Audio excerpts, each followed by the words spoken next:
எப்பொழுதும் எடுத்தவர்கள் வாசிக்கலாம். கொலோசியர் 2ஆம் அதிகாரம் 9ஆம் வசனம் 10ஆம் வசனம். ஏனென்றால் தேவத்துவத்தின் பரிபூரணம் எல்லாம் சரீர பிரகாரமாக அவருக்குள் வாசமாய் இருக்கிறது. சரீர பிரகாரமாக அவருக்குள் வாசமாய் இருக்கிறது. மேலும் சகல துரைத்தனங்களுக்கும் அதிகாரத்துக்கும் தலைவராய் இருக்கிற அவருக்குள் நீங்கள் பரிபூர்ணம் உள்ளவர்களாய் இருக்கிறீர்கள். அல்லேலூயா, அல்லேலூயா. பரிபூர்ணமா இருக்கிறவங்களாம் அல்லேலூயா. கர்த்தர் நல்லவர். உங்களை ஆண்டவர் பார்த்து சொல்றாரு, நீங்க பரிபூர்ணமா இருக்கிறீங்களா? இப்போ பரிபூர்ணமா இருக்கிறோம். ஆனால் முந்தி அப்படி அல்ல. இதனாலும் அதிசயம் என்ன அதிசயம் அப்படின்னா, ஆதாம் இழந்ததை சிலுவையினால் நாம் பெற்றுக்கொண்டது அதிசயம். அல்லேலூயா. அப்படியே பெற்றுக்கொண்டது அதிசயம். அதுதான் அந்த வார்த்தையில் அது ரொம்ப முக்கியமான இடம்.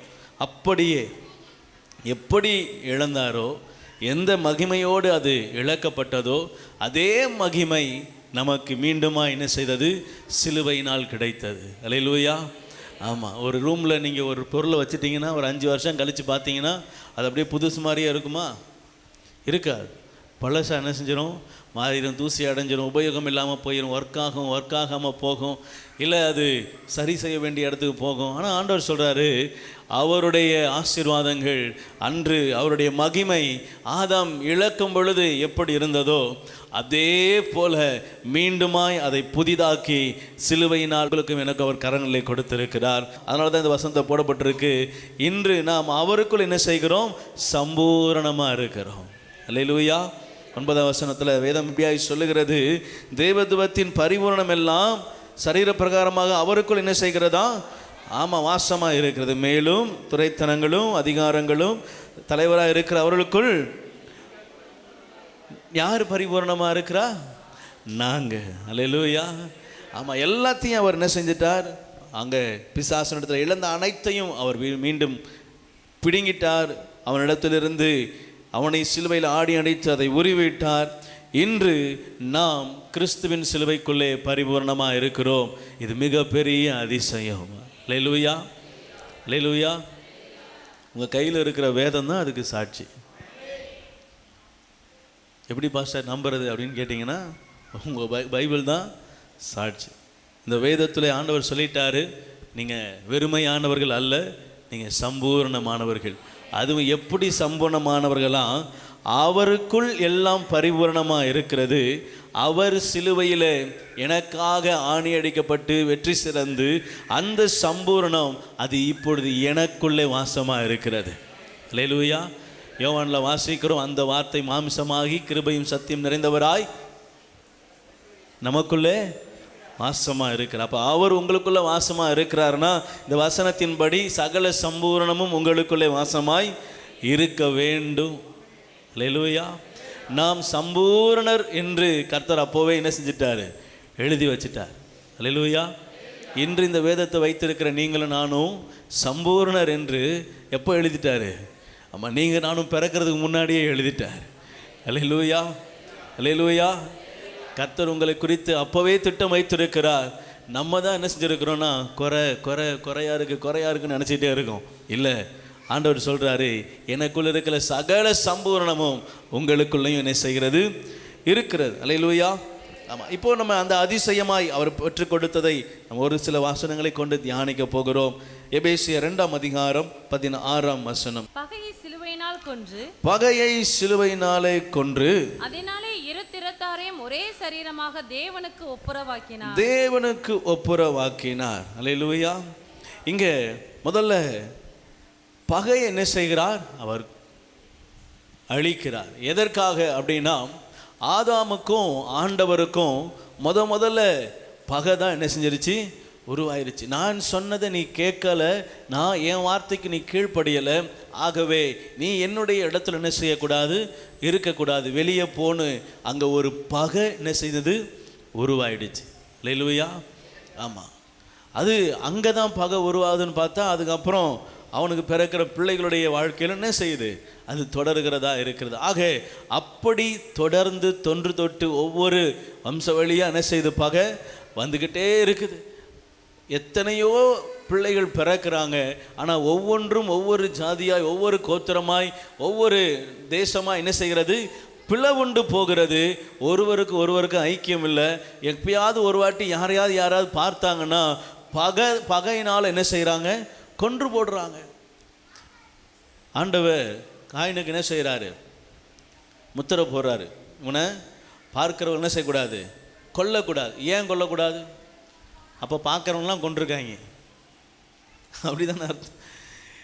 என்ன செய்யக்கூடாது? ஆண்டவர் சொல்கிறாரு, அவனை என்ன சொல்கிறான்? என்னை யாராவது பார்த்தா என்ன செஞ்சிடுவாங்க? கொன்று போட்டுருவாங்களே. ஒரே ரத்தத்தினால உருவான ஜனங்கள் தான் எல்லாரும். ஆனாலும் அவங்களுக்குள்ள ஒரு பகை என்ன செய்தது? இருந்து கொண்டே இருந்தது. ஆதி நாட்களில் ஒரு பகை, தீராத பகையாக இருந்து கொண்டே இருந்தது. அது பிசாசின் தந்திரத்தினால் வந்த சாபம். ஆண்டவர் சிலுவையிலே எபேசியர் 2:16 ஆண்டவர் அழகா தெளிவாக எழுதுகிறார், பகையை சிலுவையினால் கொன்று அதனாலே இருதிறத்தாரையும் ஒரே சரீரமாக தேவனுக்கு என்ன செய்தார்? ஒப்புரவாக்கினார். அல்லேலூயா. இன்னைக்கு நமக்குள்ள என்ன இருக்கக்கூடாது? அந்த பகைன்ற உணர்வை என்ன செய்யக்கூடாது? வரக்கூடாது. அல்லேலூயா. உங்களை யார் வேணாலும் பகை கேட்டோம், ஆனால் நீங்கள் யாரும் என்ன செய்யக்கூடாது. அல்லேலூயா. அப்படி இருந்தீங்கன்னா ஆண்டவர் உங்களை பார்த்து சொல்கிறாரு, நான் வாங்கி கொடுத்த பரிபூரணம் உங்களுக்குள்ளே வாசமாக இருக்கிறது. அல்லேலூயா. என்னுடைய நிழல், என்னுடைய சாயல் உங்களுக்குள்ளே என்ன செய்கிறது? இருக்கிறது. அதனுடைய வெளிப்பாடு தான் நீங்கள் யாரையும் பகைக்காமல் இருக்கிற காரியங்கள். அல்லேலூயா. அல்லேலூயா. உங்கள் இருதயத்தில் என்ன இருக்கக்கூடாது? பகை இருந்துச்சுன்னா நமக்கு இன்னும் வரலன்னா இன்னும் பரிபூர்ணம் நமக்குள்ளே வரலன்னு அர்த்தம். நம்ம இன்னும் அந்த சிலுவையின் ரத்தத்துக்குள்ளே வரலை. அந்த அவர் வாங்கி கொடுத்த அதிசயத்துக்குள்ளே நம்ம என்ன செய்யலைன்னு வரலை.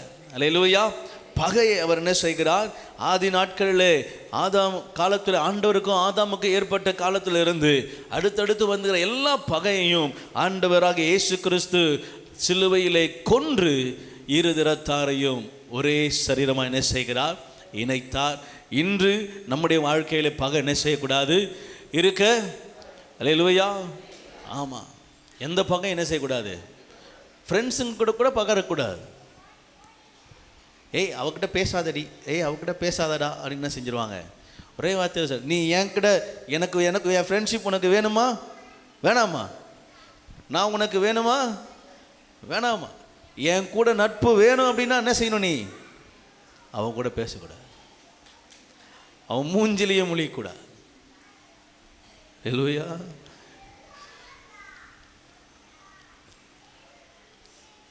ஆண்டவர் அப்படி சொல்லலை. அந்த பகையை சிலுவையில் நான் கொன்னுட்டேன். நியாயம் இல்லாமல் உன்னை பகைப்பாங்க, அவங்களுக்காக கூட ஜெபம் தான் ஆண்டவர் என்ன செய்கிறார்? சொல்கிறார். ஆகவே நம்ம என்ன செய்வோம்? பகையை நம்ம இருதயத்திலிருந்து எடுத்து போடுவோம். பகை நம்ம இடத்துல இருக்கக்கூடாது. பகை இருக்குமானால் கர்த்தர் சொன்ன வாக்குத்தத்தம் நிறைவேறாது.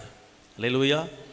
சிம்பிள், அவ்வளோதான். அவங்க இல்லைன்னா அது, இல்லைன்னா இது, இது இல்லைன்னா இது இருக்கக்கூடாது. இருந்துச்சுன்னா வாக்குத்தத்தம் நிறைவேறாது. இது இல்லைன்னா வாக்குத்தத்தம் ஆட்டோமேட்டிக்காக உங்கள் வாய்க்கால் மாதிரி என்ன செய்யும்? உள்ள அது வாட்டுக்கு இங்கே எல்லா பகுதியிலும் ஓடிக்கிட்டு இருக்கும். நீங்கள் ஒன்றும் செய்ய வேண்டியதில்லை, துதித்து பாடினா மட்டும் போதும். அல்லேலூயா. ஆமாம். செங்கடலில் பிளக்கிறதுக்கு பெரிய வேலை பார்த்தாங்கல்ல, 2 பேர் கடப்பாறை கொண்டு போய் இடித்து ரோடாக்கி பள்ளம் போட்டு அப்புறமா தான் எல்லாம் நடந்து போனாங்க. அப்படி தானே? செங்கடலை அப்படி தானே கடந்தாங்க இல்லையா? என்ன கடலை பிளக்கிறது சாதாரண விஷயம் நினச்சிங்களா? 2 பிளேட்டை வச்சு தண்ணியவே பிரிக்க முடியல. சாதாரண ஒரு டம்ளர் தண்ணியவே பிரிக்க முடியல. அது கடல் எப்படி பிரிக்க முடியும்? எவ்வளோ கஷ்டப்பட்டுருக்கணும். யோர்தான்லாம் எவ்வளவு கரை புரண்டு ஓடுகிற நதி தெரியுமா? அதெல்லாம் எவ்வளோ கஷ்டப்பட்டு 2 மைலுக்கு கயிறு கட்டி இழுத்து அதுக்கப்புறம் அவங்க குறுக்கில் அணை கட்டி எவ்வளோ கஷ்டப்பட்டு கடந்தாங்க. அதெல்லாம் அவ்வளோ கடினமான காரியங்களை கர்த்தர் அங்கே என்ன ஒரு மாதிரி பார்க்குறீங்க? அப்படியா நடந்துச்சு? வெறும் ஆசாருடைய கால் தான் பட்டுச்சு. வெறும் கால் தான். அல்லேலூயா. ஆனால் சுமக்கிறது யாருன்றது முக்கியம். யாரை சுமக்கிறோம், யார் சுமக்கிறா, யாரை ஆண்டவர் சொல்கிறார், இது ரொம்ப முக்கியம். அல்லேலூயா. ஆண்டவர் தேவ பிள்ளைகளை பார்த்து சொல்கிறாரு, நீ என்னைய சுமக்கணும், நீ போகிற இடமெல்லாம் கழி திறக்கும். அல்லேலூயா. அல்லேலூயா. ஒன்றுக்கும் உதவாத கழுத குட்டி அது வாட்டுக்கு ஒரு முக்கில் கிடந்துச்சு. இது ஆண்டவருக்கு தேவை. அவ்வளவுதான். ஆண்டவர் கிட்ட வந்துச்சு, ஆண்டவர் ஏறினாரு, அது வரைக்கும் நாதி அத்து போய் கிடந்தது. முன்னாடி போர்வை என்ன, தென்னை மர ஓலை என்ன, பட்ட பகல்ல அதுக்கு வரவேற்பு என்ன, அது முன்னாடி கீழே வணங்குறவன் என்ன, என்னென்ன மரியாதை எதுக்கு? அல்லேலூயா. நான்லாம் பெரிய கழுதை. அல்லேலூயா. கழுதையாக இருந்தால், ஆண்டவர் ஏறின கழுதையாக இருந்தால் அவ்வளோ மரியாதை கிடைக்குது. கழுதையான அதுக்கு மேலே ஏதாவது மாறினா கூட மாறிட வேண்டியது தான். ஆண்டவர் முன்னாடி நம்ம எப்படியானாலும் என்ன செய்யணும்? கர்த்தரை சுமக்கிற பாத்திரமாக இருக்கணும். அல்லேலூயா. நீங்கள் கர்த்தரை சுமந்து செல்ல செல்ல உங்களுக்கு முன்பதாக வழி திறந்துக்கிட்டே போகும். அல்லேலூயா. தேவதூதன் முன்னாடி செல்ல செல்ல 1ஆம் காவல், 2ஆம் காவல், 3ஆம் காவல், 4ஆம் காவல், அதுக்கப்புறம் ஒரு 50 காவல் இருந்தாலும் அதுவும் திறக்கும். விசுவாசிக்கிறீங்களா? ஆண்டவர் உங்களுக்கு அதிசயங்களை செய்கிற ஆண்டு. ஆமென். உங்கள் இருதயம் அதிசயப்படுகிற ஆண்டு. ஏன்? ஆண்டவர் உங்கள் கூட இருக்கிறதுனால. ஆமென். கர்த்தர் நல்ல பேர். பகையை கொன்றுங்க. உங்களுக்கு ஆண்டவர் சில நேரங்களில் ஆலோசனை கொடுக்கிறார், சில இடங்களில் உங்களுக்கு செய்ய வேண்டியதை சொல்லுகிறார். ஆகவே கட்டளையும் வரும், ஆசீர்வாதமும். கட்டளையை கை கொண்டால் ஆசீர்வாதங்களை என்ன செய்யலாம்? கை கொள்ளலாம். அல்லேலூயா. ஆமாம், சேர்ந்து வாசிக்கலாம். அடுத்து கொலோசியர் 1ஆம் அதிகாரம் 20ஆம் வசனம். அவர் சிலுவையில் சிந்தின இரத்தத்தினாலே, அவர் சிலுவையிலே சிந்தின இரத்தத்தினாலே சமாதானத்தை உண்டாக்கி பூலோகத்தில் உள்ளவைகள் பரலோகத்தில் உள்ளவைகள் யாவையும் அவர் மூலமாய் தமக்கு ஒப்புரவாக்கிக் கொள்ளவும் அவருக்கு பிரியமாயிற்று. அல்லேலூயா. அல்லேலூயா. இங்க என்ன கொடுக்கிறாராம்? சமாதானத்தை என்ன செய்கிறார்? அவர் கொடுக்கிறவராக இருக்கிறார். அல்லேலூயா. சமாதானத்தை உண்டாக்கி அவர்களுக்கென்று ஒரு ஸ்பெஷலான சமாதானத்தை என்ன செஞ்சிருக்கிறாரு? வச்சிருக்கிறார். அல்லேலூயா. உங்களுக்கு எனக்கும் ஸ்பெஷல் சமாதானம் உண்டு. பக்கத்தில் பார்த்து சொல்லுங்கள், நீங்களும் நானும் ஸ்பெஷல் சமாதானத்தோடு இருக்கிறோம். எல்லாருக்கும் சமாதானம் உண்டு, ஆனால் உங்களுக்கும் எனக்கும் ஸ்பெஷல் சமாதானம். அல்லேலூயா. அல்லேலூயா. விசுவாசிக்கிறீங்களா? உங்களுக்கு எல்லாமே ஸ்பெஷல் தான். நீங்கள் ஹோட்டலில் போய் சாப்பிட்டா கூட ஸ்பெஷல் தோசை தான் சாப்பிட்ணும். அல்லேலூயா. ஏன்னா வி ஆர் எப்போவுமே நம்ம எல்லாருமே எனி டைம் எந்த இடத்துல எந்த சுச்சுவேஷனில் எவ்வளவு பெரிய காரியமாக இருக்கட்டும், நீங்கள் அங்கே ஸ்பெஷலாக தான் இருப்பீங்க. அல்லேலூயா. எந்த இடமா இருக்கட்டும், வி ஆர் ஸ்பெஷல். நம்ம எப்போவுமே ஸ்பெஷல் தான். ஆமென். இஸ்ரவேல் ஜனங்க எங்கே போனாலும் ஸ்பெஷல். என்னதான் அவங்களுக்கு நடக்குதுன்னே தெரியாது, ஆனால் எதிராக நிற்கிறவனுக்கு மட்டும்தான் தெரியும் இவங்க எவ்வளோ பெரிய ஆள் கூட என்ன செஞ்சுருக்கிறாங்க, வந்திருக்கிறாங்க. யோர்தான் குவியெல்லாம் நின்றுதுன்னு கேட்டவுடனே அடுத்த பகுதியில் இருக்கிற ராஜாவுக்கு கலக்கிருச்சு. ஐயையோ, கரை புரண்டு ஓடுது, வரமாட்டாங்கன்னு நினச்சா இவங்க வாட்டு சாதாரணமாக வார்க்கால கடந்து வர மாதிரி என்ன செஞ்சாங்க, வாராங்க. என்ன பண்ண போகிறோமோ? இந்த ராஜா பதறான். இவன் விசேஷமான ஆட்கள் தான். ஏன்? தேவன் அவங்க கூட வருகிறதுனால. அல்லேலூயா. தேவா, நான் இதனால், நீர் என்னோடு வருவதினால், இருப்பதினால். அல்லேலூயா. இங்கே ஆண்டவர் சொல்கிறாரு, சமாதானத்தை உண்டாக்கி. உங்களுக்குள்ள ஒரு சமாதானத்தை கர்த்தர் என்ன செய்கிறாராம்? சிலுவையின் மூலமாய் உண்டாக்குகிறார். 1:20 மீண்டும் வாசிக்கலாம். அவர் சிலுவையில் சிந்தின இரத்தத்தினாலே, அவர் சிலுவையிலே சிந்தின இரத்தத்தினாலே சமாதானத்தை உண்டாக்கி. இங்க 2 காரியங்களை சொல்றார். பூலோகத்தில் உள்ளவைகள் பரலோகத்தில் உள்ளவைகள் யாவையும் அவர் இயேசு கிறிஸ்துவின் மூலமாய் நமக்கு ஒப்புரவாக்கி கொள்ளும் அவருக்கு பிரியமாயிற்று. அல்லேலூயா. அல்லேலூயா. ஏன் ஸ்பெஷல்னு சொன்ன தெரியுமா? உங்கள் சமாதானம், ஏன் சமாதானம் இந்த உலகத்திலிருந்து வந்த சமாதானம் அல்ல, பரத்திலிருந்து வந்த சமாதானம். ஆமென். ஆண்டவர் சொல்றாரு, பூலோகத்தில் உள்ளவைகளும் பரலோகத்தில் உள்ளவைகளும். பூலோகத்தில் இருக்கிறது யாரு?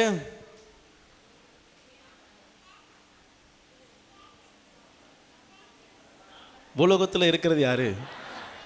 பரலோகம் போயிட்டீங்களோ? கூடி சீக்கிரம் போவோம். அல்லேலூயா. ஆமாம், நம்ம சர்ச்சு வந்து எப்பவுமே ட்ரிப்பு பிளான் பண்ணுற ட்ரிப்பு. ஆண்டவர் எப்போவுமே கவனிங்களேன், இது என்னுடைய மைண்டு. ஆண்டவர் எப்போவுமே அவருடைய கிரியைகளே ஸ்பெஷலாக தான் இருக்கும். அவருடைய செயல்களே ஸ்பெஷலாக தான் இருக்கும். நம்ம யோசிக்கிற வண்ணமாக இருக்கவே இருக்காது. அல்லேலூயா. அல்லேலூயா. ஒரு பாஸ்ட் இப்படியா சொன்னாராம், சர்ச்சில் நம்ம நல்லா துதித்து ஆராதிக்கும் பொழுதே அப்படியே மறுரூபமாகி என்ன செய்யணும், மத்திய ஆகாயத்தில் கர்த்தரோடு கூட என்ன செய்யணும், ஆமாம் இருக்கணும். அப்போ வான மண்டலத்தில் தேவதூதர்கள் எக்காலம் ஊதுறது இதெல்லாம் நமக்கு என்ன செய்யும், கேட்கும். நம்ம எல்லாம் ஆரவார துணியோடு என்ன செய்வோம், அல்லேலூயா அல்லேலூயா. அழைக்கப்பட்டு உண்மை உத்தமமாக இருந்தால் தான் எக்கால சத்தம் கேட்கும். இல்லைன்னா ஒரு சத்தமும் என்ன செய்யாது, கேட்காது. எங்கே இருந்தாலும் கேட்காது. கவனிங்க, நம்முடைய இருதயம் ஆண்டவருடைய சமாதானத்துக்குள்ளே என்ன செய்யணும், வந்துடணும். நீங்கள் உலகத்தில் சமாதானத்தை தேடினீங்கன்னா ஒரு ஒரு அணு அளவு கூட சமாதானமாக என்ன செய்ய முடியாது. நீங்கள் என்ன தேடினாலும் கிடைக்காது. ஏன், அது அந்த உலகத்தில் சமாதானத்தை நீங்கள் என்ன செய்ய முடியாது. எப்பேற்பட்ட காரியமாக இருந்தாலும் சமாதானத்துக்குள்ளே என்ன செய்யாது, உங்களுக்கு உலகம் நடத்தவே நடத்தாது. இந்த உலக சமாதானம் மாயை. ஆண்டவர் சொல்கிறாரு, இந்த உலகத்தில் உள்ளவைகளையும் உங்களையும் பரலோகத்தில் உள்ளவைகளையும் தேவனுடைய மகிமை நிறைந்த ஸ்தலத்தில் இருக்கிறவர்களையும் ஒப்புரவாக்கும்படியாய். அல்லேலூயா. ஒரு வாட்டர் கேனில் தண்ணி வச்சு, இந்த வாட்டர் கேனில் தண்ணி கம்மியாக இருக்குது, ஒரு டியூப் நடுவில் விட்டு இந்த டியூபுடைய அளவு 2 வாட்டர் கேனும் சமமாக இருக்கிற மாதிரி அந்த இடத்துல வச்சுட்டு அந்த தண்ணியை மட்டும் கொஞ்சம் இழுத்து விட்டாச்சுன்னா அது வாட்டர் ஃப்ளோ எப்படி ஆகும்னா, இந்த வாட்டர் கேனில் எவ்வளோ தண்ணி இருக்குதோ அந்த வாட்டர் கேனில் அதே தண்ணி அளவு என்ன செய்யும், சமமாக நிற்கும். அல்லேலூயா. நான் சொல்கிறது எத்தனை பேருக்கு விளங்குதுன்னு தெரியல. ஒரு வாட்டர் கேனில் தண்ணி அதிகமாக இருக்குது, ஒரு வாட்டர் கேனில் தண்ணி கம்மியாக இருக்குது.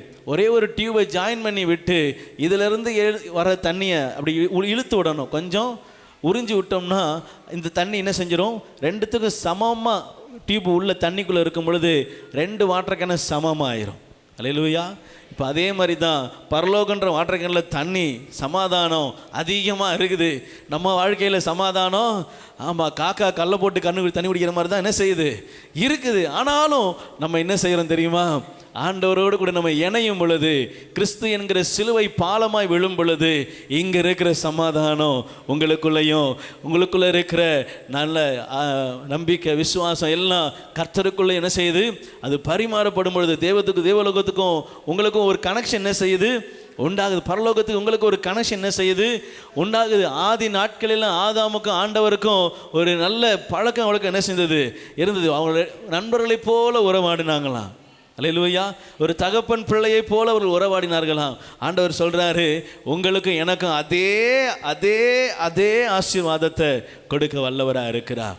அப்போ அவன் இருதயம் எப்படி சமாதானமாக இருந்திருக்கும், சாப்பாட்டுக்கு யோசித்திருப்பாரா, நாளைக்கு என்ன செய்யணும் யோசித்திருப்பாரா, ட்ரெஸ்ஸு எடுக்கணும் யோசித்திருப்பாரா, கிறிஸ்மஸுக்கு அதுக்கு எதாவது யோசித்திருப்பாரா, ஒரு யோசனை இல்லை.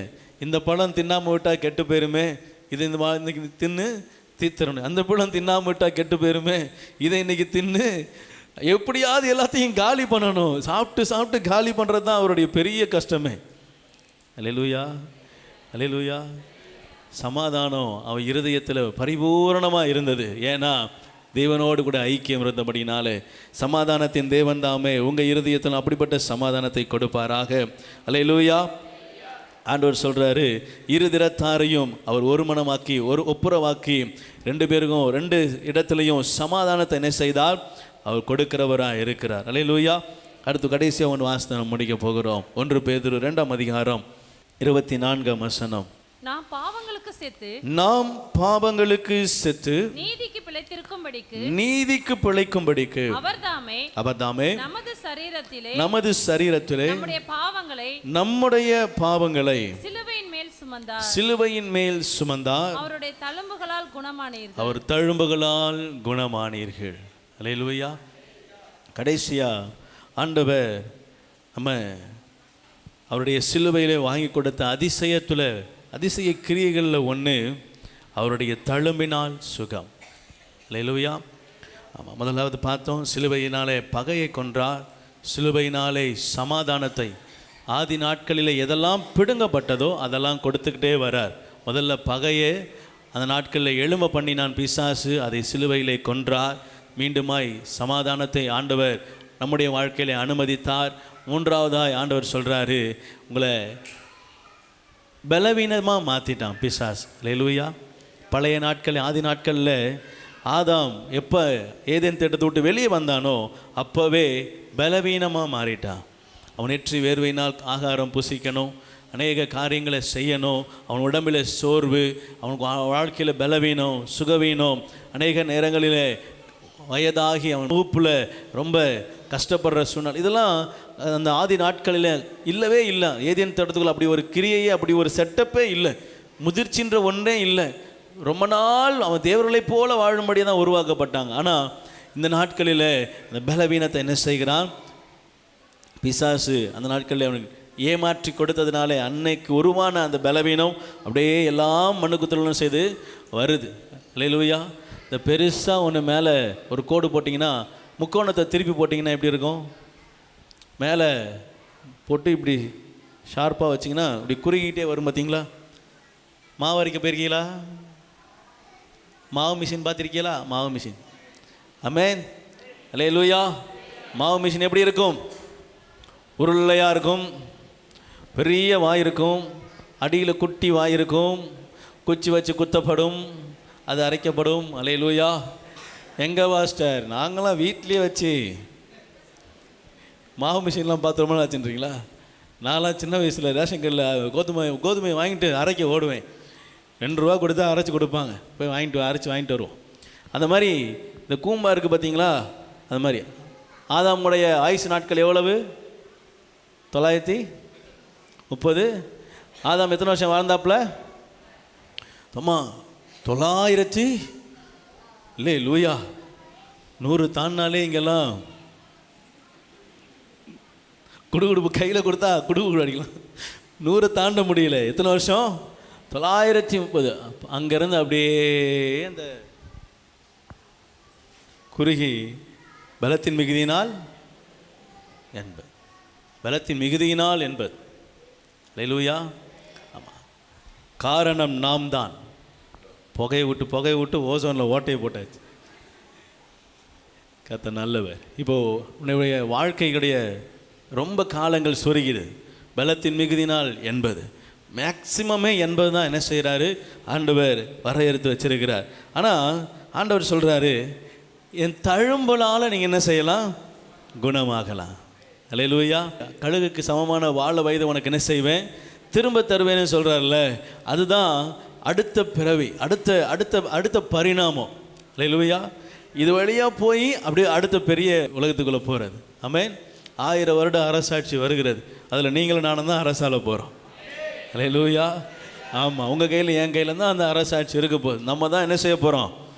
ஆமாம், ஊராக சுற்றி எல்லாரையும் என்ன செய்யணும்? போய். அல்லேலூயா. உங்களுக்கு எனக்கும் ஆண்டவர் அரசாட்சியை கொடுக்கிறார். கடைசியாக ஆண்டவர் சொல்கிறாரு, உங்களுக்குள்ளே நான் என்னுடைய காயத்தினால் வந்த தழுமை நிமித்தமாய் சுகம் என்கிற வாசல் என்ன செய்திருக்கிறேன்? திறந்திருக்கிறேன். அல்லேலூயா.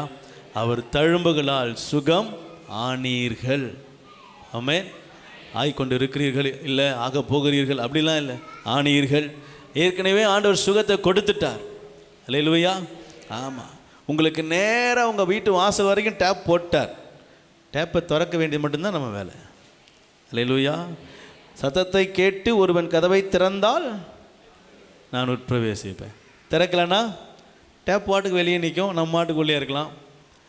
ஐயோ சரியாகலையே, வைக்கலையே, அது செய்யலையே, இது செய்யலையே சொல்லிக்கிட்டே இருக்கலாம். எப்போ கதவை திறக்கிறீங்களோ அப்போ என்ன செய்யும்? அது உள்ளே வந்துடும். அல்லேலூயா. உங்கள் இருதயத்திலே கர்த்தர் சில காரியங்களை உங்களுக்காக ஆலோசனையாய் கர்த்தர் சிலுவையில் பெற்றுக் கொடுத்த காரியங்கள் அதிசயமானது என்பதை விளங்க பண்ணி கொண்டிருக்கிறார். முதலாவது சொன்னேன், உங்களுக்குள்ள பகை இருக்க கூடாது. இருந்தால் ஆசீர்வாதம் வர முடியாது. அல்லேலூயா. 2வது, சமாதானத்தை உண்டாக்கி, பரலோகத்தில் இருக்கிற சமாதானம். சும்மா பக்கத்து வீட்டில் நாங்கள் சிரித்து பேசி அப்படி அந்த சமாதானம் இல்லை, அவங்க நாளைக்கு மறைப்பாங்க. ஆண்டவர் சொல்கிறார், என்னுடைய சமாதானத்தை உங்களுக்கு என்ன செய்கிறேன்? கொடுக்கிறேன். பரலோக சமாதானம். இருதரத்தாரையும் பூலோகத்தாரையும் வானில் இருக்கிற பரலோகத்தை என்ன செய்கிறார்? அவர் இணைக்கிற தேவனாக இருக்கிறார். அங்கிருங்க சமாதானத்தை உங்களுக்கு கொடுக்கிறவராக இருக்கிறார். ஆகவே சிலுவையினால் பரலோக சமாதானத்துக்கு பங்குள்ள நாம் மாறி இருக்கிறோம். 3வதாய், சுகம் இந்த உலகத்தில் உங்களுக்கும் எனக்கும் ரொம்ப அவசியம். ஆண்டவர் சொல்கிறாரு, அதற்காக அதிசய சிலுவையில் நான் என்னுடைய சரீரத்தில் பட்ட தழும்புகளின் நிமித்தமாய் உங்களுக்கு சுகத்தை கொடுத்திருக்கிறேன். அல்லேலூயா. எல்லாருக்கும் தெரியும், அடிக்கு மாத்திரை போட்டால் தான், காயத்துக்கு மாத்திரை போட்டால், தலைவலிக்கு மாத்திரை போட்டால், உடல் வலிக்கு மாத்திரை போட்டால் தான் என்ன செய்யுது, சரியாகுது. அப்படி தானே? எதுவுமே மாத்திரை போட்டு வந்திருக்கீங்க? யார் மாத்திரை போடலையா? கை வலி, கால் வலி, அஜீர்ணம், பித்தம், ஏதாவது ஒரு பிரச்சனை நம்ம என்ன செய்கிறோம், போய் ஒரு டேப்லெட் வாங்கி போடுறோம். ஆண்டவர் சொல்கிறாரு, இது இல்லாத மனிதனுக்கு என்ன செய்யாது, செட் ஆகாது. உன் வெளிப்புற மனிதனுக்கு வேணால், உன் வெளியே இருக்கிற சரீரத்துக்கு வேணால் என்ன செஞ்சுக்கலாம், ஒரு மாத்திரை வாங்கி போட்டு நீங்கள் சரி பண்ணலாம். ஆனால் உங்கள் ஆவிக்குரிய வாழ்க்கையில் ஒரு சுகம், ஒரு பலன், ஒரு ஒரு ஒரு திடன், ஒரு சத்துவம் வரணும் அப்படின்னா தேவனுடைய தழும்புகளால் தான் என்ன செய்ய முடியும், நீங்கள் அவைகளை பெற்றுக்கொள்ள முடியும். அல்லேலூயா. அவர் எனக்காய் தழும்புகளை ஏற்றுக்கொண்டார், அந்த தழும்பு என்னை சுகமாக்குன்ற விசுவாசம்தான் அந்த மாத்திரை, அந்த எண்ணம் தான் அந்த மாத்திரை, அந்த சிந்தை தான் அந்த மாத்திரை. நீங்கள் உங்கள் ஆவிக்குள்ளே திடனாகணும் அப்படின்னா தேவன் எனக்காக யாவையும் செய்வார். அவருடைய தழும்பு என்னோடு கூட இருக்கிறது, அவருடைய தழும்பு எனக்காகப்பட்டது, அவருடைய தழும்பு அதிசய தழும்பு, அது எனக்குள்ளே இருக்கிறது, நான் சுகம் அடைவேன் அப்படின்னு என்ன செய்யணும், ஆணித்தரமாக விசுவாசிக்கணும். அல்லேலூயா. நீங்கள் ஆணித்தரமாக விசுவாசிக்கும் போது தான் பக்கத்தில் ஒருத்தர் சொல்லுவார், இதெல்லாம் இருக்குது மாத்திரை இப்போ அப்படி என்ன செய்வாங்க, பல்ல கடிப்பாங்க. நீங்கள் ஒன்றே சொல்லணும், அப்பாலே போ. நான் சொல்ல மாட்டேன், அப்பாலே இப்போ மட்டும் தான் சொல்லி, அதுக்கப்புறம் நீங்கள் என்ன வேணால் சொல்லிக்கிங்க. என்ன செய்யக்கூடாது, அவிசுவாசத்துக்கு இடம் கொடுத்தீங்க அப்படின்னா உங்களை தழும்பு என்ன செய்ய முடியாது, சுகமாக்க முடியாது. அல்லேலூயா. ஆகவே ஆண்டவர் சொல்லுகிற வார்த்தையிலே நம்ம இருதயத்தை ஆழ பதித்துக் கொள்வோம். பகையை கொள்ளுங்க, பகையை கொன்றீங்கன்னா ஆட்டோமேட்டிக்காக சமாதானம், பரலோக சமாதானம் உங்களை நிரப்பும். பரலோக சமாதானம் உங்களை நிரப்பும். அது மட்டும் அல்ல, பரலோகத்திலிருந்து தேவன் உங்களுக்காக அனுப்புகிற எல்லா ஆசீர்வாதங்களையும் உங்கள் வாழ்க்கையிலே, உங்களுடைய ஜீவியத்திலே, இந்த பூமியிலே வாழும் பொழுதும், இந்த பூமியில் இருந்து நாம் ஆண்டவரோடு கூட வாழ எடுத்துக்கொள்ளப்படும் போதும் கூட கர்த்தர் நம்மோடு கூட அந்த ஆசீர்வாதங்களை நிலைநிற்க பண்ணுகிறவராக இருக்கிறார். அல்லேலூயா. ஆத்தும ஆதாயம் பண்ண உங்கள் இருதயத்தில் ஒரு இடத்த என்ன செய்யுங்க, ஒதுக்குங்க. ஆமென். அல்லேலூயா. ஆத்தும ஆதாயம் செய்கிறவன் ஞானம் உள்ளவன். ஆமென். அல்லேலூயா. ஆத்தும ஆதாயம் செய்யாதவர்கள் அதிக ஞானம். அப்படியா? கர்த்தர் நல்லவர். இந்த பாயிண்ட் நான் யோசிக்கலை, பேசும்போதே அந்த வார்த்தை வந்தது. ஆகவே அதையும் உங்கள் இருதயத்தில் போட ஆவியான விரும்புகிறார். எல்லாம் நமக்காக நமக்காக நமக்காக, எனக்கு எனக்கு எனக்கு எனக்கு அப்படின்னு நம்ம யோசிக்கிறதுல எந்த தவறும் இல்லை, நல்லது தான். நம்ம நல்லா இருந்தால் தான் 4 பேருக்கு என்ன செய்ய முடியும், சொல்ல முடியும். எல்லாம் சரிதான். ஆனால் நம்ம நல்லா இருக்கிறதோடய நிறுத்திக்கிறோமே, அந்த 4 பேருக்கு கூட போக மாட்டுதே. உங்களை பார்க்குற உங்களை நெருங்கின உங்களை சொந்த பந்தங்கள், இனவஜன பந்தங்கள் உங்களுக்கு சொல்ல ரொம்ப கடினமில்லாத ஆட்கள். நீங்கள் உங்கள் சொந்தத்தில் யார்கிட்ட என்ன செய்யலாம், பேசலாம் இல்லையா? உங்கள் சொந்தக்காரங்க யார்ட்டாலும் பேசலாம்ல, அவங்க அடிக்க மாட்டாங்க. ரோட்டில் போய் ஏதாவது பேசினா தான் என்ன செய்வாங்க, ஏதாவது பிரச்சனை தெரிஞ்சவங்ககிட்ட என்ன செய்யலாம், பேசலாம். எக்கோ அப்படின்ட்டு என்ன செய்கிறோம், நிறைய காரியங்களை பேசுகிறோம். அப்படியா அப்படின்னு ஆரம்பித்து அநேக காரியங்களை பேசுகிறோம். ஒரே ஒரு வாட்டி இயேசு ரட்சகர்னு என்ன செய்யுங்க, ஆமாம் இயேசு ரட்சிப்பார்னு ஆரம்பிங்க. உங்கள் இருதயத்தில் பெரிய மாற்றம் உண்டாகும். பகையை கொள்ளுங்க, சமாதானம் ஆளுகை செய்யும். தழும்புகளால் சுகம் உங்களுக்கு வாழ்க்கையில் நிலைத்திருக்கும். அதிசயமான தேவன் அதிசயமாக உங்களை நடத்துவார். ஆமாம்.